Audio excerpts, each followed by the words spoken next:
আসসালামু আলাইকুম সবাইকে। আজকে আমরা আলোচনা করব অ্যাপ্রোপ্রিয়েট প্রিপোজিশন নিয়ে। যাদের অ্যাপ্রোপ্রিয়েট প্রিপোজিশন নিয়ে সমস্যা আছে বা পরীক্ষায় কমন পড়ে না, এই ভিডিওটি হচ্ছে তাদের জন্য। বলেছিলাম 4টা ভিডিওতে আমরা প্রায় 200 প্রিপোজিশন নিয়ে আলোচনা করব। যদি এই 4টা ভিডিও আপনি সম্পূর্ণভাবে শেষ করতে পারেন, আপনার অ্যাপ্রোপ্রিয়েট প্রিপোজিশন নিয়ে কোনো সমস্যা থাকবে না। যে কোনো এক্সামে আপনার অ্যাপ্রোপ্রিয়েট প্রিপোজিশন থেকে আপনার কমন পড়বে। চলুন শুরু করা যাক। দেখুন এখানে আছে হি ডিলস ড্যাশ রাইস। মনে রাখবেন ডিল শব্দটার সাথে ইনও হইতে পারে, আবার উইথও হইতে পারে। এখন প্রশ্ন হচ্ছে ডিল শব্দটার সাথে কখন ইন হবে, কখন উইথ হবে। মনে রাখবেন ব্যবসা করা অর্থে ডিল ইন। ডিল ইন শব্দের অর্থ হচ্ছে আপনার ব্যবসা করা। তার মানে একটু খেয়াল করুন, হি ডিলস ইন রাইস মানে সে চালের ব্যবসা করে, এটা এখানে ইনই হবে, এখানে অ্যাপ্রোপ্রিয়েট আনসার। কিন্তু এই এক্সাম্পলটা একটু খেয়াল করুন, এখানে আছে he deals well dash the customers. এখানে ডিলের সাথে কি হবে, এখানে ডিলের সাথে হবে উইথ।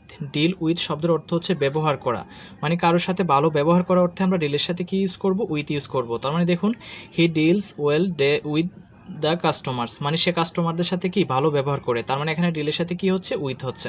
তার মানে এই জিনিসটা আপনাকে মনে রাখতে হবে, ডিল ইন অর্থ হচ্ছে কি ব্যবসা করা, আর ডিল উইথ অর্থ হচ্ছে ব্যবহার করা। আশা করি ডিলের সাথে কখন ইন হবে কখন উইথ হবে এই ব্যাপারটা বুঝতে পেরেছেন। এরপর দেখুন এখানে আসছে this book is dedicated dash his father. মনে রাখবেন ডেডিকেট শব্দের সাথে সবসময় টু হয়। ডেডিকেট টু অর্থ হচ্ছে আপনার উৎসর্গ করা। তার মানে দিস বুক এই বইটি is dedicated to his father মানে তার বাবাকে সে কী করেছিল, উৎসর্গ করেছিল। তার মানে এখানে ডেডিকেটের সাথে কি হচ্ছে, টুই হচ্ছে এখানে অ্যাপ্রোপ্রিয়েট আনসার। এরপর দেখুন এখানে আছে সাকসেস ডিপেন্ডস ড্যাশ হার্ডওয়ার্ক। আমরা সবাই জানি এই জিনিসটা, ডিপেন্ডের সাথে সবসময় কি হয়, অন হয়। ডিপেন্ড অন অর্থ হচ্ছে নির্ভর করা। তার মানে সাকসেস সফলতা ডিপেন্ডস অন হার্ডওয়ার্ক মানে কঠোর পরিশ্রমের উপর কি নির্ভর করে বা নির্ভরশীল।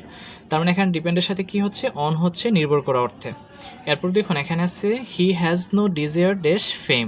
এখানে ডিজায়ারের সাথে কি হবে, মনে রাখবেন ডিজায়ার ফর অর্থ হচ্ছে মানে ইচ্ছে করা বা বাসনা করা অর্থে আমরা ডিজায়ার ফর শব্দটা কি করি, ব্যবহার করি। ডিজায়ার ফর অর্থ হচ্ছে আপনার ইচ্ছা। তার মানে he has no desire for fame, এটার অর্থ হচ্ছে তার খ্যাতির প্রতি কোনো বাসনা নেই। তার মানে এই ডিজায়ার ফর অর্থ হচ্ছে ইচ্ছা অথবা কি বাসনা। এরপর দেখুন he has devoid dash common sense. এখানে ডিভুইডের সাথে কি হবে, ডিভুইড অফ অর্থ হচ্ছে বর্জিত, যেটাকে আমরা বুঝি। তার মানে he is devoid of common sense মানে সে কি বিবেক বর্জিত, মানে তার কোনো কমন সেন্স নেই। এখানে ডিভুইডের সাথে সবসময় কি হবে, অফই হচ্ছে কারেক্ট আনসার। এরপর দেখুন এখানে আছে হি ডিভোটস মাচ টাইম ড্যাশ স্টাডি। এখানে এই ডিভোটস শব্দের সাথে কি হবে, ডিভোট টু অর্থ হচ্ছে কি জানুন, ডিভোট টু শব্দের অর্থ হচ্ছে উৎসর্গ মানে ত্যাগ করে দেওয়া আর কি। তার মানে হি ডিভোটস মাচ টাইম টু স্টাডি মানে সে পড়াশোনায় অনেক সময় কি করে, ব্যয় করে। তার মানে ডিভোটের সাথে সবসময় কি হবে, টু হবে উৎসর্গ অর্থে। দেখুন এখানে আছে he is a disgrace dash his family. এখানে এই ডিসগ্রেস শব্দটার সাথে কি হবে, মনে রাখবেন ডিসগ্রেস টু অর্থ হচ্ছে আপনার কলঙ্ক। তার মানে ডিসগ্রেসের সাথে সবসময় কি হবে, একটু খেয়াল করুন, he is a disgrace to his family মানে সে তার পরিবারের জন্য কি কলঙ্ক। তার মানে ডিসগ্রেসের সাথে সবসময় কি হচ্ছে, টুই হচ্ছে কলঙ্ক অর্থে। এরপর দেখুন এখানে আছে হি ডাইড ড্যাশ কলেরা। এই ডাই শব্দটার সাথে অনেকগুলো প্রিপোজিশন হতে পারে। আজকে আমরা সকল কনফিউশন ক্লিয়ার করব যে ডাইয়ের সাথে কি কি প্রিপোজিশন হতে পারে। দেখুন কলেরা হচ্ছে একটা কি রোগের নাম। মনে রাখবেন রোগে যদি কেউ মারা যায় তখন ডাইয়ের সাথে সবসময় আমরা কি ব্যবহার করব, অফ ব্যবহার করব। তার মানে হি ডাইড অফ কলেরা মানে সে কলেরায় কি মারা গিয়েছিল। এখানে ডাইয়ের সাথে কি হচ্ছে, অফই হচ্ছে কারেক্ট আনসার। এরপর দেখুন এখানে আছে he died dash over eating. এখানে ওভার ইটিং মানে অতিরিক্ত ভোজন বা অতিরিক্ত খাবারের কারণে যদি কেউ মারা যায় তখন ডাইয়ের সাথে আমরা সবসময় কী ব্যবহার করব, ফ্রম ব্যবহার করব। তার মানে he died from over eating মানে সে অতিরিক্ত ভোজনের কারণে মারা গিয়েছিল, অথবা ওভার ওয়ার্কিং অতিরিক্ত কাজের কারণে মারা গিয়েছিল। মানে অতিরিক্ত কোনো রিজনে যদি মারা যায় তখন আমরা ডাইয়ের সাথে সবসময় কী ব্যবহার করব, ফ্রম ব্যবহার করব। এরপর দেখুন এখানে আছে he died dash his country. দেশের জন্য যদি মারা যায় তখন আমরা ফর ব্যবহার করব। তার মানে he died for his country মানে সে তার দেশের জন্য কি জীবন দিয়েছিল বা দেশের জন্য মারা গিয়েছিল। এখানে ডাইডের সাথে কি হবে, ফরই হচ্ছে কারেক্ট আনসার। ফর হবে এটা, এই সি হবে এখানে কি কারেক্ট। এরপরে দেখুন এখানে আছে হি ডাইড ড্যাশ অ্যাক্সিডেন্ট। দুর্ঘটনায় যদি মারা যায় ডাইডের সাথে সবসময় আমরা কী ব্যবহার করবো, বাই। ডাইয়ের সাথে সবসময় বাই হবে যদি সে দুর্ঘটনায় মারা যায়। তার মানে হি ডাইড বাই অ্যাক্সিডেন্ট মানে সে দুর্ঘটনায় কী করেছিল, মারা গিয়েছিল। এখানে বাই হচ্ছে অ্যাপ্রোপ্রিয়েট আনসার। এরপর দেখুন এখানে আছে late me die dash piece. এখানে পিস শব্দের অর্থ কি, শান্তি। শান্তিতে মারা যাওয়া অর্থে ডাইয়ের সাথে সবসময় হবে আপনার ইন। তার মানে let me die in peace আমাকে শান্তিতে মরতে দাও। তার মানে এখানে ডাইয়ের সাথে কি হচ্ছে, ইন হচ্ছে। তার মানে আমরা পেলাম কি, ডাইয়ের সাথে প্রায় অনেকগুলো প্রিপোজিশন। দেখুন এখানে আছে he burst dash tears at the sad news. এখানে ব্রাস্টের সাথে কি হয়, ব্রাস্টের সাথে দুটা প্রিপোজিশন হতে পারে, আউটও হতে পারে আবার ইনটু হতে পারে। এটা আপনার 43তম বিসিএসও এই কোশ্চেনটা আসছিল যে ব্রাস্টের সাথে কি ইনটু হবে নাকি আউট হবে। আপনাকে একটু মনে রাখতে হবে যে ব্রাস্ট ইনটু টিয়ার্স এটার অর্থ হচ্ছে আপনার কান্নায় ভেঙে পড়া। তার মানে he burst into tears at the sad news, মানে এই খারাপ সংবাদটি শুনে সে কান্নায় ভেঙে পড়েছিল। তার মানে এখানে ব্রাস্টের সাথে কি হবে, ইনটু হবে। ব্রাস্ট ইনটু টিয়ার্স এটা হচ্ছে একটা কি ফ্রেজ, এটার অর্থ হচ্ছে কান্নায় ভেঙে পড়া। এখানে আছে হি ব্রাস্ট ডেস্ট লাফিং অ্যাট মাই জোক, মানে যখন মানুষ হাসিতে ফেটে পড়ে তখন আপনার কি ব্রাস্টের সাথে সবসময় আউট হবে। ব্রাস্ট আউট অর্থ হচ্ছে কি ফেটে পড়া। তার মানে হি ব্রাস্ট আউট লাফিং অ্যাট মাই জোক, মানে সে আমার জোক শুনে কি হাসিতে বা ফেটে পড়লো এরকম কিছু। ব্রাস্ট আউটের সাথে সবসময় কি হবে, ব্রাস্টের সাথে সবসময় আউট হবে হাসিতে ফেটে পড়া অর্থে, আর ব্রাস্টের সাথে ইনটু হবে আপনার কান্নায় ভেঙে পড়া অর্থে। আশা করি এই ব্যাপারটাও বুঝতে পেরেছেন। এরপর দেখুন এখানে আছে ব্লাইন্ডের সাথে অফও হয় আবার টুও হয়। এখন প্রশ্ন হচ্ছে কখন কোনটা হবে। ব্লাইন্ড অফ অর্থ হচ্ছে দৃষ্টিশক্তিতে যদি অন্ধ হয় ব্লাইন্ডের সাথে আপনি অফ ব্যবহার করবেন, আর কারো দোষের প্রতি যদি অন্ধ হয় তখন আপনি ব্লাইন্ডের সাথে টু ব্যবহার করবেন। দুটো এক্সাম্পল দিলে জিনিসটা বুঝতে পারবেন। একটু খেয়াল করুন, এখানে আছে he is blind dash one I, মানে তার এক চোখ কি অন্ধ, তার মানে এখানে ব্লাইন্ডের সাথে আমরা অফ ব্যবহার করব। তার মানে এখানে আছে he is blind dash his own faults, মানে সে তার নিজের দোষের প্রতি কি অন্ধ, তার মানে এখানে ব্লাইন্ডের সাথে কি ব্যবহার করবো, টু। দোষের প্রতি অন্ধ অর্থে আমরা ব্লাইন্ডের সাথে টু, আর দৃষ্টিশক্তিতে অন্ধ হলে আমরা কি ব্লাইন্ডের সাথে অফ ব্যবহার করব। এরপর দেখুন এখানে আছে অ্যাটেন্ড, অ্যাটেন্ডের সাথেও দুটা প্রিপোজিশন হয়। অ্যাটেন্ড টু অর্থ হচ্ছে মনোযোগ দেওয়া, তার মানে দেখুন অ্যাটেন্ড টু ইউর লেসন, মানে তোমার পাঠে তুমি কি করো, মনোযোগ দাও। দ্যাট মিনস এখানে অ্যাটেন্ডের সাথে টু হবে। আর এই এক্সাম্পলটা একটু খেয়াল করুন, এখানে আছে attend dash his ailing mother, এখানে অ্যাটেন্ডের সাথে কি হবে, অনও হইতে পারে আবার আপনও হইতে পারে, এটার অর্থ হচ্ছে আপনার সেবা করা। তার মানে হি অ্যাটেন্ডস অন বা আপন হিজ এইলিং মাদার, মানে সে তার অসুস্থ মায়ের কি সেবা করে। তার মানে এখানে অ্যাটেন্ডের সাথে কি হবে, অনই হচ্ছে এখানে কি কারেক্ট আনসার।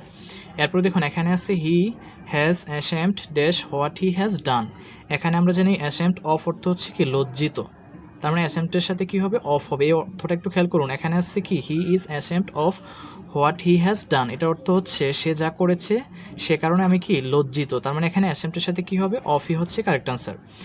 আর এই জিনিসটা একটু খেয়াল করুন, এখানে আছে he is band dash doing this, এখানে ব্যান্ডের সাথে অন হবে, মানে ব্যান্ড অন অর্থ হচ্ছে কি মানে যোগ বা কোনো কিছু করতে প্রবল আগ্রহ প্রকাশ করা অর্থে আমরা ব্যান্ডের সাথে অন ব্যবহার করি। তার মানে he is band on doing this, মানে সে এটা করার ব্যাপারে তার প্রবল আগ্রহ বা যোগ আছে, তার মানে এখানে ব্যান্ডের সাথে আমরা কি ব্যবহার করব, অন ব্যবহার করব। এখানে আছে the man escaped dash the village, এখানে স্কেপডের সাথে কি হবে, স্কেপ ফ্রম অর্থ হচ্ছে আপনার পলায়ন করা, তার মানে the man escaped from the village, মানে এই লোকটি কি গ্রাম থেকে পলায়ন করেছিল। তার মানে এখানে আমরা স্কেপের সাথে কি ব্যবহার করব, ফ্রম ব্যবহার করব পলায়ন করা অর্থে। কিন্তু এই এক্সাম্পলটা একটু খেয়াল করুন, এখানে আছে he was escaped dash a hair breadth, এখানে আপনি স্কেপটের সাথে কি ব্যবহার করবেন, স্কেপড বাই অর্থ হচ্ছে রক্ষা পাওয়া, স্কেপটের সাথে বাই হবে রক্ষা পাওয়া অর্থে, আর পলায়ন করা অর্থে হবে আপনার ফ্রম। তার মানে দেখুন he was escaped by a hair breadth, এটার অর্থ হচ্ছে লোকটি অল্পের জন্য রক্ষা পেল। তার মানে এখানে স্কেপটের সাথে আমরা সবসময় কি ব্যবহার করব, বাই ব্যবহার করব কি রক্ষা পাওয়া অর্থে, আর স্কেপটের সাথে ফ্রম ব্যবহার করব পলায়ন করা অর্থে। এরপরে দেখুন এখানে আছে I was engaged dash him in talk, এখানে একটু খেয়াল করুন এনগেজড শব্দটার সাথে দুটা প্রিপোজিশন হতে পারে। এনগেজডের সাথে উইথ হবে কোনো কাজে আপনি নিয়োজিত বা মগ্ন থাকা অর্থে আপনি এনগেজডের সাথে কি ব্যবহার করবেন, উইথ ব্যবহার করবেন। দেখুন I was engaged with him in talk, মানে আমি তার সাথে কথায় কি ছিলাম, মগ্ন ছিলাম। তার মানে এখানে এনগেজডের সাথে কি হবে, উইথে হচ্ছে এখানে অ্যাপ্রোপ্রিয়েট আনসার। আর এই এক্সাম্পলটা একটু খেয়াল করুন, লিজা ওয়াজ এনগেজড ড্যাশ হিম, এখানে এনগেজডের সাথে কি হবে, এখানে এনগেজডের সাথে হবে টু হবে। এই জিনিসটা কখন হবে জানেন, কোনো পাত্রের সাথে বিবাহ প্রতিশ্রুতি দেওয়া অর্থে আপনি সবসময় এনগেজডের সাথে টু ব্যবহার করবেন। একটু অর্থটা খেয়াল করুন, লিজা ওয়াজ এনগেজড টু হিম, এটার অর্থ হচ্ছে লিজা তার সাথে কি বিবাহ বন্ধনের প্রতিজ্ঞায় আবদ্ধ। তার মানে এখানে এনগেজডের সাথে আমরা কি ব্যবহার করব, টু ব্যবহার করব। আর এক্সাম্পলটা একটু খেয়াল করুন, এখানে আছে all his plunge ended dash smoke, আমরা জানি ইন্ড ইন স্মোক, এটা একটা হচ্ছে কি ফ্রেজ, এটার অর্থ হচ্ছে আপনার কি ব্যর্থতায় পর্যবসিত হওয়া। তার মানে অল হিজ প্ল্যান মানে তার সকল কি পরিকল্পনা ইন্ড ইন স্মোক, মানে ব্যর্থতায় পর্যবসিত হলো। তার মানে এখানে ইন্ডের সাথে আমরা সবসময় কী ব্যবহার করবো, ইন্ড ইন স্মোকই হচ্ছে এখানে কি অ্যাপ্রোপ্রিয়েট আনসার। এরপরে দেখুন he is eligible dash the post, এখানে এলিজিবলের সাথে কি হবে, আমরা জানি এলিজিবল ফর অর্থ হচ্ছে কি যোগ্য।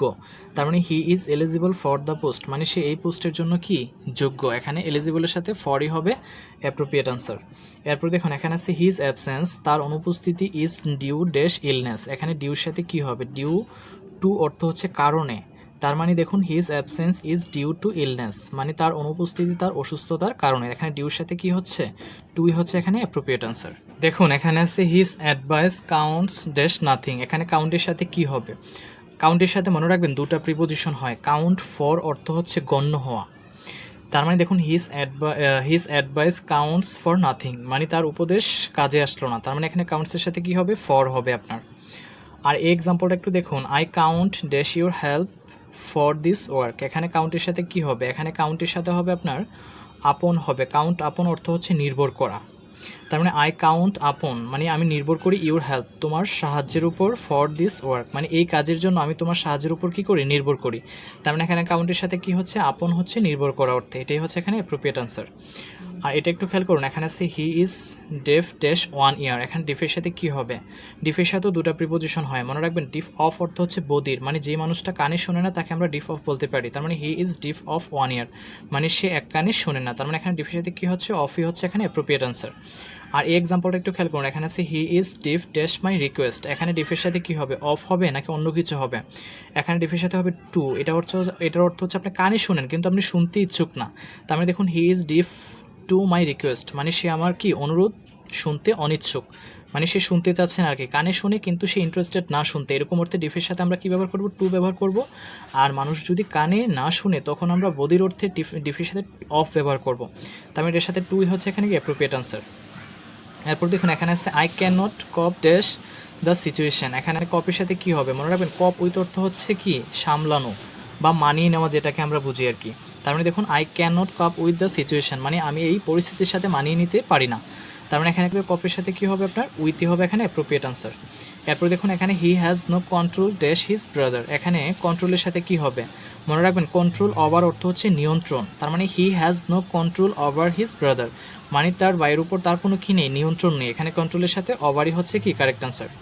এরপর দেখুন এখানে আছে he will be cured dash the disease very soon, এখানে কিওরের সাথে কি হবে, আমরা জানি কিওর অফ অর্থ হচ্ছে কি আরোগ্য লাভ করা, আরোগ্য হওয়া যেটাকে আমরা বুঝি, তার মানে এখানে he will be cured of the disease very soon, মানে সে তাড়াতাড়ি এই রোগ থেকে কি সেরে উঠবে, এখানে কিওরের সাথে আমরা কি ব্যবহার করব, অফ ব্যবহার করব আরোগ্য হওয়া অর্থে। দেখুন এখানে আছে I don't care dash you, কেয়ারের সাথেও দুটো প্রিপোজিশন হয়, মনে রাখবেন কেয়ার ফর অর্থ হচ্ছে কি গ্রাহ্য করা, তার মানে দেখুন I don't care for you মানে আমি তোমাকে গ্রাহ্য করি না, এখানে কেয়ারের সাথে আপনার ফর হবে।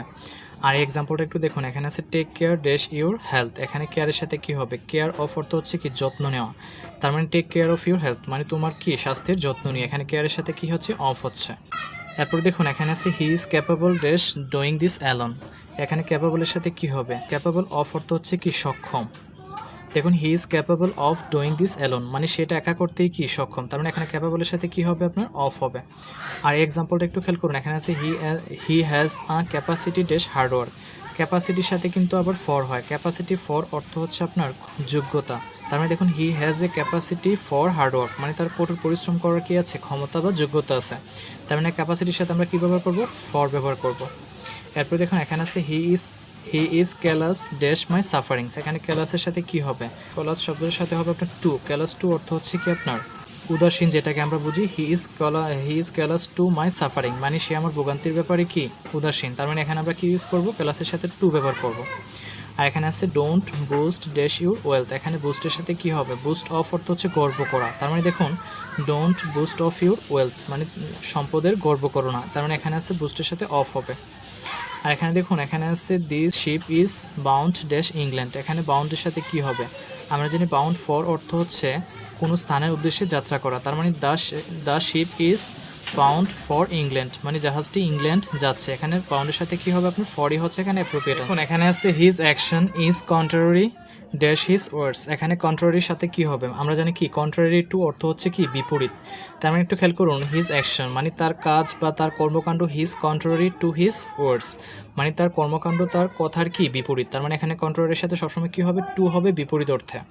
এরপর দেখুন এখানে আছে your action is not consistent dash the rules, এখানে কনসিস্টেন্টের সাথে কি হবে, কনসিস্টেন্ট উইথ অর্থ হচ্ছে কি সামঞ্জস্যপূর্ণ, তার মানে দেখুন ইউর অ্যাকশন মানে তোমার কর্মকাণ্ড is not consistent with the rules মানে নিয়ম কারণের সাথে কোনো কি নাই, সামঞ্জস্যতাপূর্ণ নাই, তার মানে এখানে কনসিস্টের সাথে কি হবে আপনার উইথই হবে সামঞ্জস্যতাপূর্ণ অর্থে। এরপর দেখুন এখানে আছে the class consist dash 50 boys, এখানে কি হবে?